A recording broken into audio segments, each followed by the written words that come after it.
সহজ, তবে প্রফিটটা ধরে রাখাটা খুবই টাফ। দেখেন আমি যদি ওভার ট্রেডিং করি, দেখেন আপনারা হচ্ছে ইউটিউবে যদি যান সবাই আসলে দেখবেন বলবে যে আসলে ভাই আমি ওভার ট্রেডিংটা কী? দেখেন আপনার নির্দিষ্ট যদি গোল না থাকে, নির্দিষ্ট যদি টার্গেট না থাকে, তাইলে আপনি কখনোই ট্রেডিংয়ে সাকসেসফুল হইতে পারবেন না। কারণ দেখেন আমার এইখানে টোটাল আজকে টার্গেটেড ব্যালেন্স ছিল যে ভাই আমি $50 প্রফিট করো, $50 প্রফিট শেষ, আমি এখান থেকে বের হয়ে যাব, এটা হচ্ছে টার্গেট। অ্যান্ড এই $50 প্রফিট করার এগেনস্ট আমি কত ডলার রিস্ক নিব সেটা হচ্ছে আমার এসএল টার্গেট, ঠিক আছে? তো এরকমের আপনার নির্দিষ্ট একটা টার্গেট থাকতে হবে। আপনি যদি টার্গেট ছাড়া যদি কন্টিনিউ করতে যান, কখনোই আপনি এই ট্রেডিংয়ে প্রফিটেবল হইতে পারবেন না। আপনি নিজের সাথে মিলিয়ে দেখবেন আপনি কোনো না কোনো দিন আসলে প্রফিট করছেন। হয়তোবা আপনি সপ্তাহের ভিতরে 10 দিন ট্রেড প্লেস করলে তার ভিতরে 7 দিনই প্রফিট করেন, তবে আপনি দিন শেষে তারপরও লুজার হয়ে যান।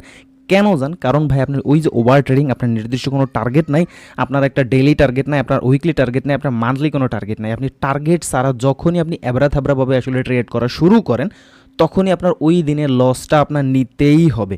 কারণ এইখানে হচ্ছে সম্পূর্ণ সাইকোলজির উপরে চলে। Trading is a psychological game. এইটা আমি আমার অনেক ভিডিওতে অনেকবার বলে দিছি, অনেকবার বোঝানোর ট্রাই করছি, কিন্তু আপনারা বুঝতে চান না। আপনার